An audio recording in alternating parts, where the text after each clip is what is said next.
بيبدأ الفيلم مع مذيعة مشهورة واللي بيكون اسمها ميجان، وبنعرف إن ميجان شغالة في قناة فوكس، ودي قناة من أهم القنوات الإخبارية في أمريكا. ولأن ميجان دايما واقفة مع الحق مش بتقدر تمنع نفسها من إنها تنتقد دونالد ترامب، وده لما اتكلم عن الستات بطريقة مهينة، وانتقادها ليه سبب لها مشكلة كبيرة. وعلشان كده روجر مدير القناة اقترح عليها إنها تصلح الموقف، وده لما ترامب يطلع معاها في لقاء تلفزيوني، وده علشان يتكلم عن حملته الانتخابية الجديدة. وفي يوم اللقاء ده بتتعب ميجان جدا وبيحصل لها حالة تسمم بتأثر على صحتها، ومع ذلك مش بتستسلم وبتفضل لغاية آخر لحظة تجهز للقاء ده. وبالفعل بتقدر تتملك أعصابها وبتطلع في لقاء مباشر وسط استاد ضخم مليان بالمشاهدين، ده غير المتابعين من التلفزيون. وللمرة التانية ميجان ما بتقدرش تتملك أعصابها وبترجع توجه له اتهامات إنه معادي للمرأة، وإنه بيتكلم على الستات بطريقة مهينة وبيتنمر عليهم. ومن غباء ميجان كانت فاكرة إن ترامب بيقبل الانتقاد، لكن اللي حصل عكس كده تماما، وترامب بدأ يسيء ليها شخصيا في تغريداته بعد كده، وكمان بقى بيدعي مؤيدينه إنهم يبقوا ضدها، وده بيسبب مشاكل كبيرة لميجان، لدرجة إن روجر المدير التنفيذي للقناة بينصحها تاخد أجازة، وبيوعدها على ما ترجع من الأجازة هيكون صلح الوضع ده. وفي نفس الوقت بنتعرف على مذيعة تانية في نفس القناة واللي بيكون اسمها جريتش، وبنشوفها وهي قاعدة مع المحاميين بتوعها وبتعرض لهم لقطات من برنامجها الصباحي، واللي كانت بتتعرض فيه لإساءة كبيرة من المذيع زميلها. وبعد كده الإساءة دي امتدت لغاية روجر، لأنه هو كمان اضطهدها وشالها خالص من البرنامج وخلاها تقدم برنامج تاني أقل ومفيش عليه مشاهدات. وجريتش بتبلغ المحاميين إنها عايزة ترفع قضية على روجر بس بتهمة التحرش، وده لأنه حاول يتحرش بيها أكتر من مرة، ولما هي رفضت وصدته استقصدها، وبيحاول حاليا بكل الطرق إنه يدمر حياتها المهنية. وبتكون جريتش متأكدة إن مش هي الوحيدة اللي تعرضت لنفس الموقف ده من روجر، وإن في غيرها بنات كتير هو استغلهم وكان بيعشمهم إنه هيوصلهم للشهرة والتلفزيون. وبرغم إن المحاميين بيعرفوها إن الخطوة دي خطيرة، إلا إنها بتكون مصممة إنها تضحي بنفسها علشان تفضح روجر، وبتعرفهم إنها واثقة إنها وقت ما هتتكلم هيطلع بنات كتير غيرها ويحكوا قصتهم مع روجر ويفضحوه. وتاني يوم وأثناء ما كانت جريتش بتقدم برنامجها بتكتشف إن مساعدتها كايلا اترقت لمنصب تاني، فبتفهم إن كايلا عجبت روجر وكمان هيستغلها، وعلشان كده بتحاول تحميها منه وبتقنعها إن مش ده الطريق اللي هتنجح فيه. ولأن كايلا ما كانتش فاهمة جريتش بتتكلم عن إيه مش بتسمع كلامها وبتكون مصممة تقبل الترقية. وفي الوقت ده بيوصل روجر هو كمان وبيتخانق مع جريتش قدام المساعدين بتوعها، وبيتكلم معاها بأسلوب مهين وبيخليها تحس بالإحراج والغضب.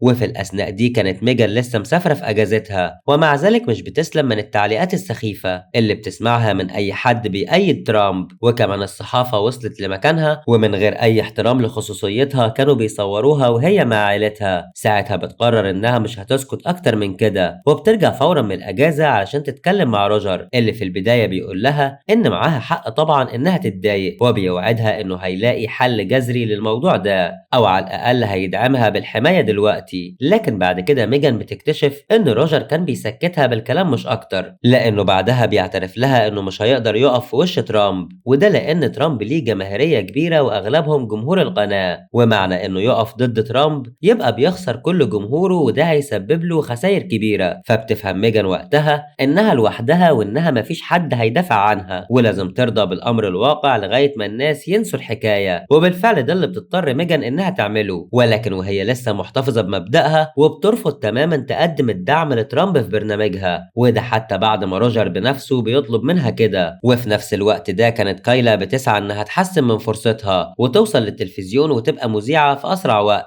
وبالفعل بتنجح بسهولة إنها تاخد ميعاد وتقابل روجر اللي طبعا أول ما بيشوفها بيعجب بشكلها وبجمالها. ويومها بيخلي كايلا تقدم أول تنازل في حياتها، وده لما بيخليها تضطر تقف قدامه علشان يقيمها بطريقة مهينة جدا، وبيقنعها إنه بيعمل كده علشان يتأكد إذا كانت تنفع تبقى مذيعة ولا لأ، وبيوعدها إنها هتاخد فرصة تستحقها قريب جدا. ويومها بتخرج كايلا من عنده وهي متضايقة، ولما بتروح تحكي لصاحبتها على اللي حصل بيتضح إن صاحبتها كمان عارفة عارفة أسلوب روجر في التعامل، وبتنصحها إنها تبعد عنه وعن الطريق ده لأن مش هيجيلها من وراه غير وجع الدماغ. وفي يوم وأثناء ما كانت جريتش على الهوا في برنامجها بيجيلها خبر إن روجر عايزها في مكتبه. في نفس الوقت بيتم استدعاء كايلا على مكتب روجر. ساعتها كايلا وجريتش بيتقابلوا في الأسانسير، وقتها حتى ميجان كانت موجودة في نفس الأسانسير معاهم وبتحس إن الأجواء متوترة بينهم. ولما بيوصلوا لمكتب روجر بتكتشف جريتش إن روجر مش عايز غير كايلا بس، أما هي فالمدير المالي هو اللي في انتظارها في الدور التاني. ساعتها بتعرف جريتش إيه هو مصيرها بالظبط، زي ما بتكون متأكدة من مصير كايلا وهي داخلة لروجر دلوقتي في مكتبه. وبالفعل اللي عملت حسابه لقيته بالظبط. وفجأة جريتش لقت روجر بيطردها من القناة وبدون سابق إنذار. ساعتها بتاخد كل متعلقاتها من المكان بهدوء، وأول ما بتخرج بتتصل على المحامين بتوعها وبتبلغهم يبدأوا في إجراءات القضية ضد روجر فورا. وفي يوم وليلة بقت جريتش وروجر حديث الساعة، والكل بيتكلم عن القضية اللي رفعتها جريتش ضد روجر والتهمة الفظيعة اللي بتتهمها بيه وهي التحرش. وأول ما ميجان بتقرأ الخبر بتحس بصدمة، وبتزيد الاتصالات في القناة والكل كان عايز يعرف إيه اللي بيحصل بالظبط وليه جريتش بتوجه الاتهام ده لروجر فجأة، وده بعد سنين من الشغل معاه. ساعتها روجر بياخد بعضه وبيطلع على بيته، وده بعيد عن الأنظار لغاية ما الوضع يهدى شوية، ومش بيلاقي حد جنبه بيسنده في الأزمة دي غير مراته. وفي يوم كانت ميجان قاعدة مع المساعدين بتوعها اللي بيتكلموا عن القضية والتطورات اللي حصلت فيها، وبيكونوا مستغربين من رد فعل جريتش وشايفين إنها عملت كده لأنها متضايقة من روجر لأنه طردها مش أكتر. ساعتها بتنفعل ميجان عليهم وبتقول لهم إن جريتش أكيد ما كانتش عارفة تتكلم لأن القناة هنا شبه السجن، ودايما كل تحركاتهم وحياتهم متراقبة ومفيش حد بيقدر يتنفس بدون علم إدارة القناة. وأكيد جريتش ما كانتش قادرة تاخد الخطوة دي غير لما حست بالحرية ومشيت من القناة. وقتها مدير أعمال ميجان بيستغرب من رد فعلها العنيف بدون سبب، وعلشان كده بيطلب يتكلم معاها على انفراد. وقبل ما يسألها ليه انفعلت ودافعت عن جريتش بتصدمه ميجان لما بتقوله أيوة أنا كمان اتعرضت للتحرش من روجر، والكلام ده عدى عليه 10 سنين. وقتها كانت هي لسه صحفية صغيرة. ولما بيسألها مدير أعمالها عن اللي ناوية تعمله دلوقتي بتكون ميجان محتارة ومش عارفة تتصرف ازاي، وخصوصا وهي دلوقتي في عز نجوميتها وشهرتها ومش عاوزة تلاقي نفسها فجأة خسرت كل ده. وخوفها ده بيخليها تحس انها ضعيفة وان جريتش اقوى منها بمراحل. وفي الأثناء دي كان روجر قاعد في بيته معزز مكرم، وكل المحامين بيجوا لغاية عنده علشان يتابع معاهم تطورات القضية. هو بيكتشف ان جريتش قايلة عليه كلام كتير، ده غير اعترافها بالطريقة اللي كان بيستدرجها بيها، وهو طبعا بينكر كل الكلام ده وبيقول انها كذابة وان هدفها الاساسي انها توقعه وتنتقم منه. وبيطلب من المحامين بتوعه انهم يلاقوا حل في اسرع وقت ويوقفوها عند حدها قبل ما تزود في اللي هي بتعمله. وطول الفترة دي كانت ميجان ساكتة خالص، ولا بتدافع عن روجر ولا حتى بتتهمه، وسكوتها ده خلى الكل في القناة يستغربها لدرجة ان واحدة من القريبين من روجر تأمرها انها لازم تتكلم وتدافع عن روجر لان ليه فضل كبير في اللي هي وصلت له دلوقتي. لكن ميجان مش بتسمع كلامها وبتطنشها، وبتكون شايفة ان محدش ليه حق يأمرها تعمل ايه لانها لما كانت في محنة دونالد ترامب كانت لوحدها ومفيش حد فكر يقف ويساندها. وبتعدي الايام واحداث القضية بتتطور اكتر، خصوصا لما بيخرج 6 صحفيات وبيتهموا روجر بالتحرش هم كمان، ولما بيحكوا قصتهم بيكون فيها تشابه جدا في الاحداث. بس المشكلة ان كلهم من بره قناة فوكس، ولغاية دلوقتي مفيش اي موظفة في الشركة طلعت واتهمت روجر باتهام صريح. وقتها محامين جريتش بيروحوا يبلغوها بالتطورات، ولما بتعرف ان مفيش حد من الشركة اشتكى من روجر بتتصدم وبتحس بالاحباط لانها كانت فاكرة ان الكل هيساندها، وبتكون محبطة جدا لان كده دمرت حياتها على الفاضي. وحتى لما بتعرف ان ميجان ساكتة على غير العادة بتكون متأكدة ان مستحيل ميجان تقف قصاد روجر لانها هتخاف على شكلها وعلى حياتها المهنية. لكن المحامين بيطمنوها ان لسه معاهم وقت وان احتمال كل حاجة تتغير الفترة الجاية. وفي الأثناء دي كانت الدنيا مقلوبة في قناة فوكس، وفجأة حال الموظفات اتغير تماما. وبعد ما روجر كان بيجبرهم يلبسوا فساتين قصيرة اتطلب منهم يلبسوا هدوم محتشمة أكتر وقت الشغل، وبيجبروهم يردوا على كل الصحفيين ويأكدوا ان روجر عمره ما ضايق حد فيهم وانهم دايما بيتعاملوا باحترام في القناة. ساعتها ميجان بتسمع 2 من الموظفات بيتكلموا على مذيعة اسمها جينيس، والمذيعة دي كانت موجودة في القناة من كام سنة، وبيقولوا إنها اتطردت من القناة لأنها رفضت روجر. وقتها بتقرر ميجان إنها تروح تقابلها، وبما إنها خايفة هي تتكلم يبقى على الأقل هتساعد إن البنات التانية صوتها يوصل. وبالفعل بتروح ميجان لجينيس في شغلها الجديد، وبتسألها إذا كان روجر ضايقها أو حاول يتحرش بيها. وفي البداية جينيس كانت خايفة ومش عايزة تتكلم، لكن لما بتطمن لميجان بتقول لها على سر خطير، وهو إن مش روجر لوحده اللي بيعمل كده، ده كمان بيل وجاك أعضاء مجلس الإدارة في القناة بيتحرشوا بالموظفات، وإنهم كلهم زي روجر وأكتر. وهي لو عاوزة تعرف الحقيقة تفتش وراهم وهتكتشف بلاوي كانت مستخبية عنها. ودي كانت فعلا صدمة كبيرة بالنسبة لميجان. وزي ما ميجان قدرت توصل لجينيس، بتعرف برضو إن كايلا كانت قريبة في آخر فترة من روجر، وعلشان كده بتروح لها مكتبها تتكلم معاها، وبتسألها إذا كان روجر حاول يتحرش بيها. وكايلا بتتصدم وقتها إن ميجان اكتشفت الموضوع، لكن ميجان بتطمنها إنها مش لوحدها، وإن هي كمان حصل معاها نفس الحوار ده من زمان. وبتشجع كايلا إنها تتكلم وتاخد حقها. وقتها كايلا بتسأل ميجان ليه هي كمان ما تتكلمش، فبتقول لها ميجان إنها خايفة على منصبها وشغلها. وكلامها ده بيضايق كايلا جدا، لأنها واثقة إن لو ميجان اتكلمت صوتها هيفرق لأنها مشهورة. وفي اليوم ده بتتصل كايلا على صاحبتها وبتسألها إذا كانت هي اللي ادت رقمها لميجان. وبالفعل صاحبتها بتعترف بده وبتقول لها إنها كانت خايفة عليها. ساعتها كايلا بتنهار وبتحكي لصاحبتها كل حاجة حصلت معاها في آخر مرة روجر طلبها لمكتبه. وبتكون كايلا خايفة ومش عارفة تتصرف إزاي، ومش فاهمة إيه هو القرار الصح اللي تاخده دلوقتي. فبتواسيها صاحبتها وبتطمنها إن كل حاجة هتبقى تمام. أما ميجان فبعد كلامها مع كايلا حست بذنب شديد، وعلشان كده قررت تاخد قرار صعب جدا، وبتعترف على روجر هي كمان. وبتحكي للمحاميين بتوعها على كل حاجة اتعرضت ليها، وإزاي حاول يقرب منها من 10 سنين، لكن هي قدرت تصده وتبعده عنها. ولكن ده سبب فجوة كبيرة بينهم، وكان بيحاول يوقعها في شغلها. والدنيا بتتقلب من بعد اعتراف ميجان. وزي ما جريتش كانت في قمة سعادتها، كان روجر في قمة غضبه ومش مصدق اللي حصل، وكالعادة بينكر وبيقول إنها بتحاول توقعه. وفي عز ما كانت كل القناة بتتكلم عن ميجان، معظمهم بعدوا عنها وما بقوش يكلموها بسبب اعترافها، وما كانش في حد جنبها وبيدعمها في محنتها غير جوزها وأولادها. لغاية ما في يوم بتطلع جريتش آخر كارت معاها، وبيكتشف روجر إنها كانت بتسجل له محادثات كتير، والمحادثات دي كان فيها تحرش صريح بيها. ساعتها بيسكت خالص ومش بيقدر ينكر ولا يدافع عن نفسه. ودي كانت خلاص نهاية روجر، لأن في نفس اليوم ده بيوصل خبر لميجان وهي على الهوا إن روجر تم فصله من الشركة التابعة للقناة. وفي خلال ثواني كان الخبر ده لف كل مكان، وعلشان كده بيحاول روجر يلاقي أي حل بسرعة. فبيروح لمدير الشركة الممولة للقناة وبيطلب منه يقف جنبه ويساعده في محنته، لكن المدير بيرفض وبيقول له إن ده الأحسن ليهم كلهم، وبيضحك عليه بكلمتين وبيقول له إنه هيعوضه بمبلغ محترم. بس بعد الفضيحة اللي عملها للقناة فمستحيل يقدر يرجع ليها وللساحة من تاني. وبكده يبقى روجر انتهى نهاية صعبة جدا، وجريتش أخيرا انتصرت وأخدت حقها منه. ومن بعدها بيروح المدير للقناة بنفسه وبيبلغ الموظفين إنه هيمسك القناة مكان روجر، وده لغاية ما يلاقي مدير جديد يمسك مكانه. وبيبلغهم إن بيل وجاك هيفضلوا مستمرين في منصبهم. ساعتها كايلا بتعرف إن القناة دي عمرها ما هتتغير، وحتى لو روجر مشي في 1000 واحد غيره. وده خلاها تاخد قرارها بكل جدية وتسيب الشركة وترمي حلمها ورا ظهرها. وبنعرف بعدها إن قناة فوكس اتحملت مسؤولية أفعال روجر، ودفعوا مبالغ بملايين لكل اللي اتضرر بسببه. وفي نهاية الفيلم حابين نقول إن القصة دي قصة حقيقية حصلت فعلا مع مذيعة معروفة في قناة مشهورة، وكانت وقتها قضيتها حديث أمريكا كلها. وبكده بيخلص فيلم النهاردة. لو عجبك الفيلم ما تنساش اللايك والاشتراك في القناة وتفعيل زرار الجرس علشان يوصلك كل ملخصاتنا. أشوفكم بخير.